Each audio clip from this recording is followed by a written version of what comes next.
ಆತ್ಮೀಯ ವಿದ್ಯಾರ್ಥಿಗಳೇ ಹಾಗೂ ಪೋಷಕ ಬಾಂಧವರೇ, ತುಂಬ ದಿನಗಳಿಂದ ನಮ್ಮ ಶಾಲೆ ಪ್ರಾರಂಭ ಆಯಿತು, ನಮಗೆ ಯಾವಾಗ ಪಾಠಗಳು ಅಂಥೇಳಿ ಅನೇಕ ಪೋಷಕರು ಫೋನ್ ಮಾಡ್ತಿದ್ದಾರೆ. ಇವರು 10th ಕ್ಲಾಸ್ಗೆ ಇಂಪಾರ್ಟೆನ್ಸ್ ಕೊಟ್ಟರೆ ನಮ್ಮ ಕ್ಲಾಸ್ ಹೇಗೆ ಸರ್, ನಮ್ಮದು ಬೇಸಿಕ್ ಕ್ಲಾಸು, ನಮಗೂ ಸ್ವಲ್ಪ ಹೇಳಿ. ಆಯ್ತಪ್ಪ, ನಿಮಗಾಗಿ ಪಾಠಗಳನ್ನು ಪ್ರಾರಂಭ ಮಾಡ್ತೇನೆ ಅಂತ ಕೂಡ ಹೇಳಿದ್ದೆ. ಆ ಪ್ರಕಾರ ಇವತ್ತು 8ನೇ ಕ್ಲಾಸಿಗೆ ಮೊದಲನೇ ಪಾಠ. ಆ ಪಾಠ ಹೆಸರು ಇತಿಹಾಸ ವಿಭಾಗದಲ್ಲಿ ಆಧಾರಗಳು.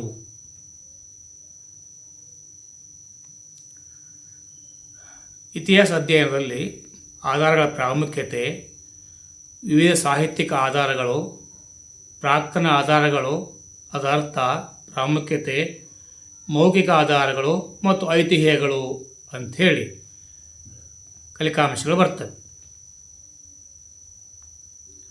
ಆಧಾರ ಅಂದ್ರೇನು ಅನ್ನೋದು ಬಹುತೇಕ 2 ವರ್ಷಗಳಿಂದ ಎಲ್ಲರಿಗೂ ಚಿರಪರಿಚಿತವಾಗಿರಬೇಕು. ಯಾಕೆಂದರೆ ರೇಷನ್ ಅಂಗಡಿ ಹೋಗುವಾಗ, ಬಸ್ ಹತ್ತುವಾಗ, ಬ್ಯಾಂಕಿಗೆ ಹೋಗುವಾಗ ಅವರೇ ಕೇಳ್ತಾರೆ, ಆಧಾರ್ ತಂದು ಏನು? ತಪ್ಪದೇ ಆಧಾರನ ಇಟ್ಕೊಂಡು ಹೋಗಿರ್ತಾರೆ. ಹಾಗಾದ್ರೆ ಆಧಾರ ಅಂದರೆ ಏನು? ನಾವು ಹೀಗೆ ಹೇಳ್ಬೋದೇನೋ, ದೇಶೀಯ ನಾಗರಿಕನ ಗುರುತಿನ ಚೀಟಿ. ನಾವು ಭಾರತೀಯರು ಅನ್ನಲಿಕ್ಕೆ, ಈ ದೇಶವಾಸಿಗಳು ಅನ್ನಲಿಕ್ಕೆ ಸರ್ಕಾರ ನಮಗಾಗಿ ನೀಡಿರುವ ಗುರುತಿನ ಚೀಟಿ, ಅದಕ್ಕೆ ಆಧಾರ ಅಂತ ಕರಿಬೋದು. ಹಾಗಾದರೆ ಚರಿತ್ರೆ ರಚನೆಗೆ ಆಧಾರಗಳು ಬೇಕಾ? ಯಾಕೆ ಬೇಕು? ಹಾಗಾದ್ರೆ ಆಧಾರ ಅಂದರೆ ಏನು? ಈ ಪ್ರಶ್ನೆ ಬಹಳ ಮುಖ್ಯ. ಈಗಾಗಲೇ ಪ್ರಾಥಮಿಕ ಶಾಲೆಯಿಂದ ಪ್ರೌಢಶಾಲೆಗಳಿಗೆ ಕಾಲಿಡ್ತಾ ಇದ್ದೀರಿ.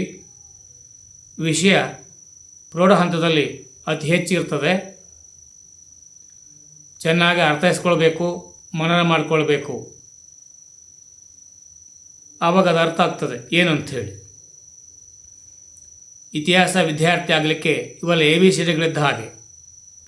ಇಂಗ್ಲೀಷ್ ಕಲಿಯುವಾಗ ಹೇಗೆ A to Z ವರೆಗೆ ಸ್ಪೆಲ್ಲಿಂಗ್ ಕಲ್ತ್ಕೊಂಡು ಇಂಗ್ಲೀಷ್ ಆಲ್ಫಾಬೆಟಿಕ್ ವರ್ಡ್ಸು, ವರ್ಬು, ಅಡ್ವರ್ಬು, ಅಡ್ಜೆಕ್ಟಿವು, ಜಂಕ್ಷನ್ನು, ಹೀಗೆ ಏನೇನೋ ಅಭ್ಯಾಸ ಮಾಡ್ತಾರಲ್ಲ, ಹಾಗೆ ನಮ್ಮ ಇತಿಹಾಸ ವಿದ್ಯಾರ್ಥಿಗಳಿಗೆ ಮೊದಲು ಬೇಕಾಗಿರೋದು ಆಧಾರ. ಏನೇ ಮಾತಾಡಬೇಕಾದರೂ ಆ ವಿಷಯದ ಬಗ್ಗೆ ಪೂರ್ವ ಮಾಹಿತಿ ಇದ್ದರೆ ಮಾತ್ರ ಮಾತಾಡು ಅಂತ.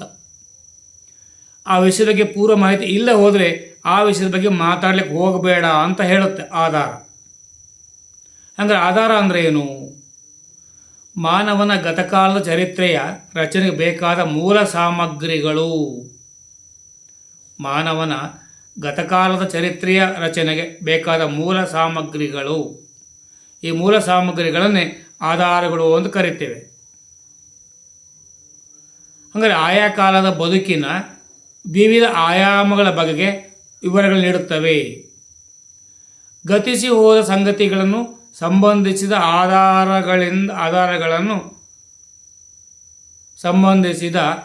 ಆಧಾರಗಳನ್ನು ವಿಶ್ಲೇಷಿಸುವ ಮೂಲಕ ಇತಿಹಾಸಕಾರರು ಕಟ್ಟಿಕೊಡುತ್ತಾರೆ.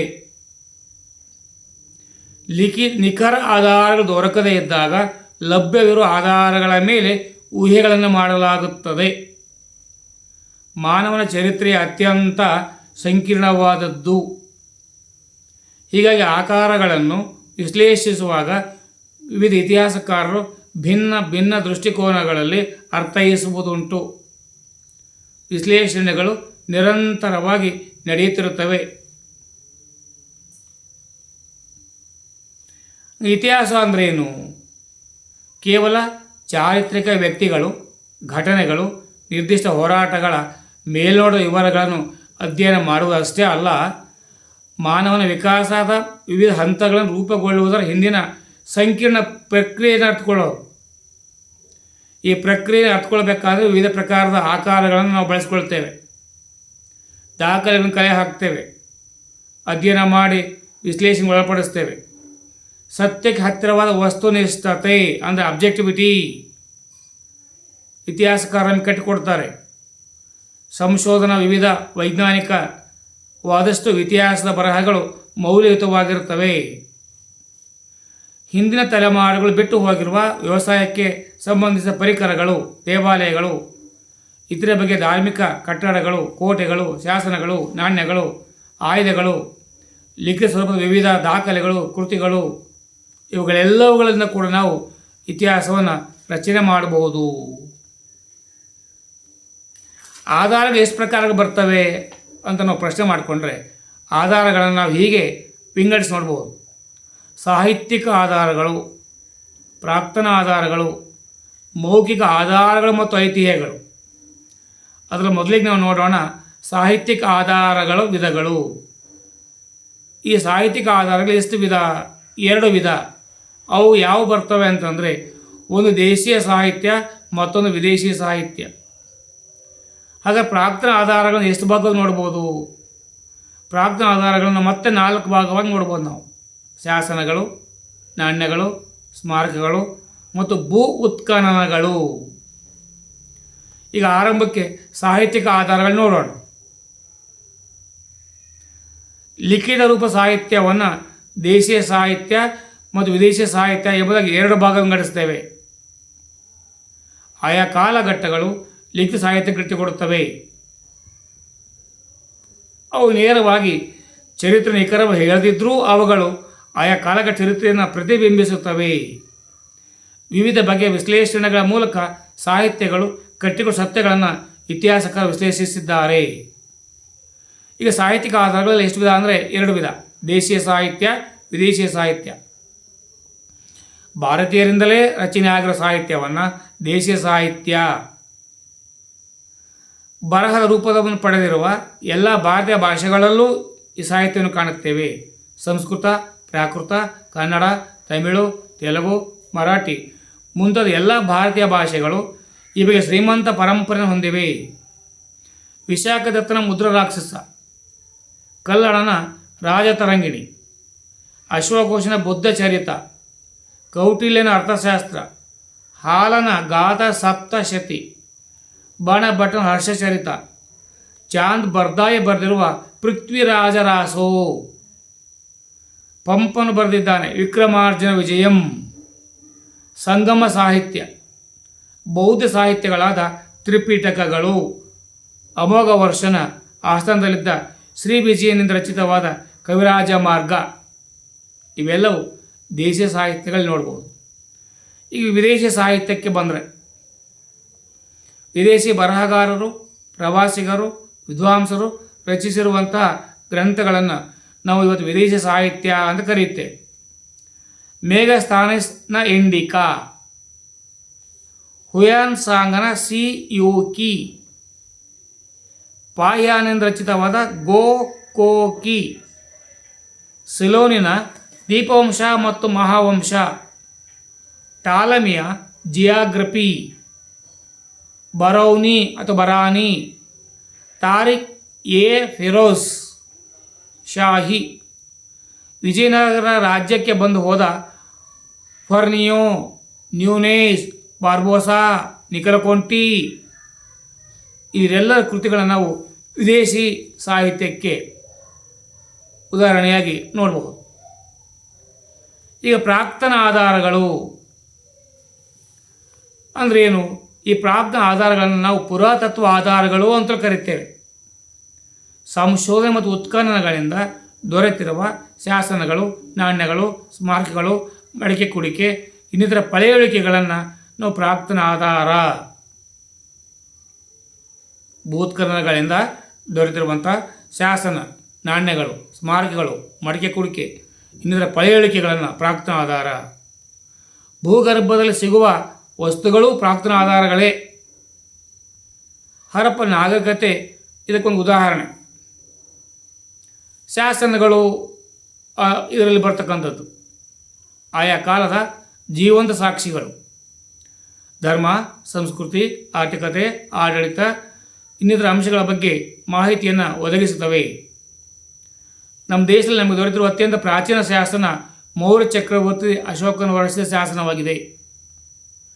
ಕಲ್ಲು ಹಾಸಿನ ಮೇಲೆ, ಕಲ್ಲಿನ ಕಂಬಗಳ ಮೇಲೆ ಶಾಸನವನ್ನು ಅಶೋಕ ಚಕ್ರವರ್ತಿ ಕೆತ್ತಿಸಿದ್ದಾನೆ. ನಮ್ಮ ಭಾರತ ದೇಶ ಹಲವು ಕಡೆ ಇವನ ಶಾಸನ ದೊರೆತಿವೆ.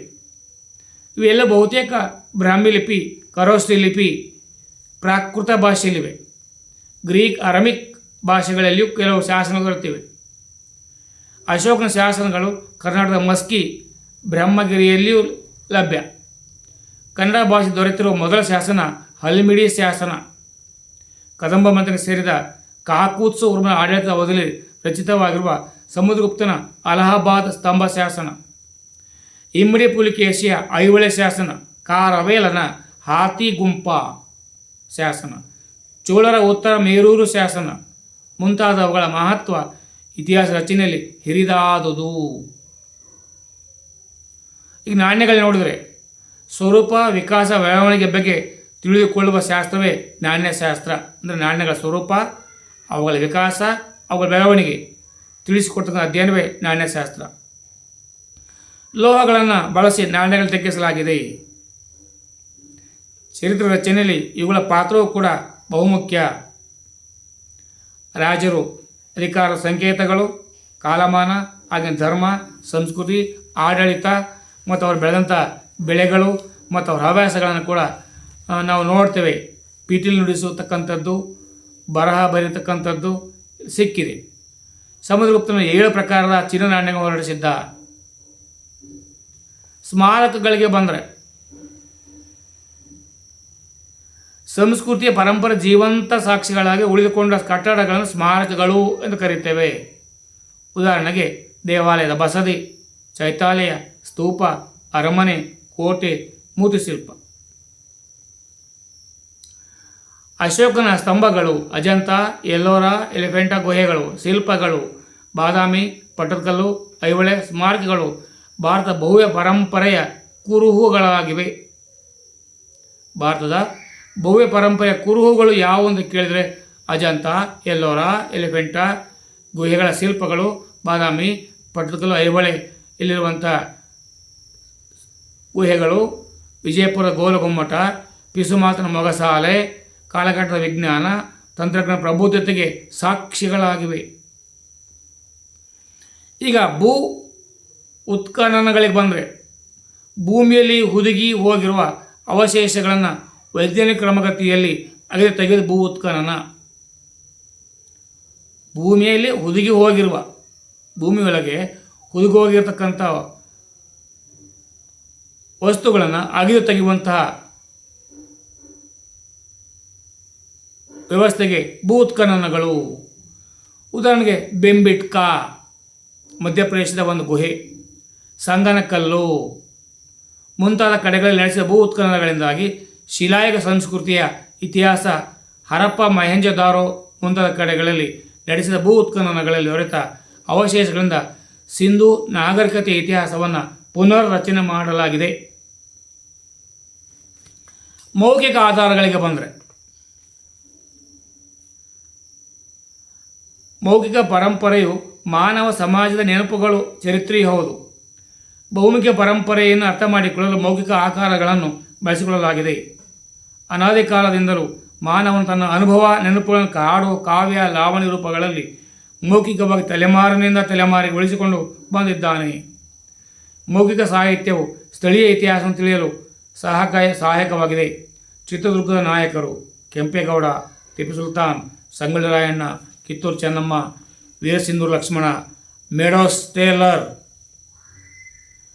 ಮುಂತಾದವರ ಬಗ್ಗೆ ವಿಪುಲವಾಗಿ ಮೌಖಿಕ ಸಾಹಿತ್ಯಗಳು ದೊರೆಯುತ್ತವೆ. ಕೈವಾರ ನಾರಾಯಣ, ತಾತ, ಸೇವಾಲಾಲ್, ಶಿಶ್ನಾಳ್ ಶರೀಫ ಇಂಥ ಅನೇಕ ಜನರ ಬಗ್ಗೆ ಮೌಖಿಕ ನಿರೂಪಣೆಗಳು ಕೂಡ ಇವೆ. ಬುಡಕಟ್ಟುಗಳ ಅಕ್ಷರ ಕಲಿಕೆಯನ್ನು ದೂರ ಉಳಿದಿದ್ದ ಸಮುದಾಯಗಳು ಅನುಭವಗಳನ್ನು ಮೌಖಿಕ ಸಾಹಿತ್ಯದಲ್ಲಿ ನಾವು ಕಾಣ್ತೇವೆ. ವ್ಯಕ್ತಿ, ಘಟನೆ, ಪರಂಪರೆಗಳ ಕುರಿತಾದ ಐತಿಹ್ಯಗಳಿವೆ. ಐತಿಹ್ಯಗಳನ್ನು ಸ್ಥಳ ಪುರಾಣಗಳನ್ನು ಕರೆಯುತ್ತಾರೆ. ವ್ಯಕ್ತಿ ವೈಭವವನ್ನು ಅಥವಾ ಸ್ಥಳದ ಮಹಿಮೆಯನ್ನು ಈ ಐತಿಹ್ಯಗಳು ಸೂಚಿಸುತ್ತವೆ. ಧಾರ್ಮಿಕ ಸ್ಥಳಗಳ ಕುರಿತಾದ ಸ್ಥಳ ಪುರಾಣಗಳನ್ನು ನಾವು ಸಾಮಾನ್ಯವಾಗಿ ಹೀಗೆಯೂ ಕರೆಯಬಹುದು. ನಿಮಗಿದು ತಿಳಿದಿರಲಿ. ಮರ, ಗಿಡ, ಪ್ರಾಣಿ, ಪಕ್ಷಿ ಇತ್ಯಾದಿಗಳ ಪಳೆಯುಳಿಕೆಗಳಾಗಿರಬೇಕು. ಪ್ರತಿಯೊಂದು ಜೀವಿಯಲ್ಲೂ ಇಂಗಾಲ 12, ಇಂಗಾಲ 14 ಸಮ ಪ್ರಮಾಣದಲ್ಲಿ ಇರುತ್ತವೆ. ಜೀವಿಯ ಸತನಾಂತರವು ಇಂಗಾಲ 12. ಹೀಗೆ ಇತಿಹಾಸಕಾರರು ಇವುಗಳ ಬಗ್ಗೆ ಹೇಳ್ತಾರೆ. ಸ್ಥಳ ಪುರಾಣಗಳನ್ನು ತಿಳ್ಕೊಂಡಾಗ ಮಾತ್ರ ಆ ಊರಿನ ಮಹಾತ್ಮೆ ಮತ್ತು ಪ್ರಾಮುಖ್ಯತೆ ಗೊತ್ತಾಗ್ತದೆ. ಉದಾಹರಣೆಗೆ ನಮ್ಮ ಹೊನ್ನಾಳಿ ತಾಲೂಕಿಗೆ ಬಂದರೆ ಕೂಲಂಬಿ ಕುಂದೂರು ಅಂತ ಇದೆ. ಅಲ್ಲಿ ಗದ್ಗೇಶ್ವರ ದೇವಾಲಯ ಇದೆ. ಸುಮಾರು ಇದು 1000 ವರ್ಷಗಳ ಹಿಂದಿನ ಕಾಲದಲ್ಲೂ ನಡೆದುಕೊಂಡು ಬಂದಂಥ ಒಂದು ದೇವಾಲಯ, ಒಂದು ಐತಿಹಾಸಿಕ ಕ್ಷೇತ್ರ.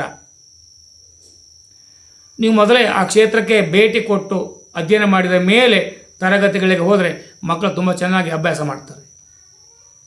ಅದೇ ರೀತಿ ಬೆಳಗುತ್ತಿ ತೀರ್ಥರಾಮೇಶ್ವರ, ಅದೇ ರೀತಿ ಹರಿಹರ ತಾಲೂಕಿನ ಕೆ. ಬೇವಿನಹಳ್ಳಿ, ಅಲ್ಲಿ ಕಾಶಿ ವಿಶ್ವನಾಥ ದೇವಾಲಯ ಇದೆ.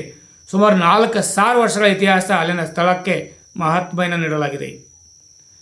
ನೀವು ಹರಿಹರ ತಾಲೂಕಿನ ಬನ್ನಿಕೋಡಿಗೆ ಬಂದರೆ ಗ್ರಾಮದಿಂದ ಹೊರಗಡೆ ಕೆರೆಯ ದಂಡೆಯ ಮೇಲೆ ಹೊಯ್ಸಳರ ರಾಣಿ ನಿರ್ಮಾಣ ಮಾಡಿರುವಂಥ ಒಂದು ಚೌಡೇಶ್ವರ ದೇವಾಲಯ ಕೂಡ ಇದೆ. ಮೊದಲು ಇತಿಹಾಸಕಾರನಾಗಿರುವವನು ಅಲ್ಲಿನ ಸ್ಥಳೀಯ ಇತಿಹಾಸದ ಬಗ್ಗೆ, ಸ್ಥಳೀಯ ಜನರ ಬಗ್ಗೆ ಮಾಹಿತಿ ಸಂಗ್ರಹಿಸಿಕೊಂಡು ಮಕ್ಕಳ ಆಸಕ್ತಿಯನ್ನು ಆ ಕಡೆ ಮೂಡಿಸಿದ್ದೇ ಆದರೆ ಪ್ರತಿಯೊಂದು ಮಗುವು ಕೂಡ ಇತಿಹಾಸ ಪಾಠಗಳನ್ನು ಚೆನ್ನಾಗಿ ಅಭ್ಯಾಸ ಮಾಡುವಲ್ಲಿ ನೆರವು ನೀಡ್ತದೆ. ಇದು 100ಕ್ಕೆ 100% ಸತ್ಯ ಎಂದು ಹೇಳಬಹುದು. ಚಟುವಟಿಕೆ ಆಧಾರಗಳಾಗಿ ಅವೇ ವಿಷಯಗಳನ್ನು ಕೊಟ್ಟಾಗ ಮಗು ತುಂಬ ಚೆನ್ನಾಗಿ ಅಲ್ಲಿನ ಸ್ಥಳದ ಫೋಟೋ ತೆಗೆದುಕೊಂಡು ಸ್ಥಳೀಯ ಹಿರಿಯರಿಂದ ಮಾಹಿತಿ ಸಂಗ್ರಹಿಸಿಕೊಂಡು ನಿಮಗೆ ಆಲ್ಬಮ್ ರೀತಿ ತಂದು ಕೊಡ್ಬೋದು. ಆತ್ಮೀಯ ಮಕ್ಕಳೇ, ಇವತ್ತು ನಿಮಗೆ 8ನೇ ತರಗತಿಯ ಆಧಾರಗಳ ಪಾಠವನ್ನು ಸಂಕ್ಷಿಪ್ತವಾಗಿ ವಿವರವಾಗಿ ನೀಡಿದ್ದೇನೆ. ಚೆನ್ನಾಗಿ ಅಭ್ಯಾಸ ಮಾಡಿ, ಲೈಕ್ ಮಾಡಿ. ಧನ್ಯವಾದಗಳು. ಜೈ ಹಿಂದ್, ಜೈ ಭಾರತ್ ಮಾತೆ, ಜೈ ಕರ್ನಾಟಕ.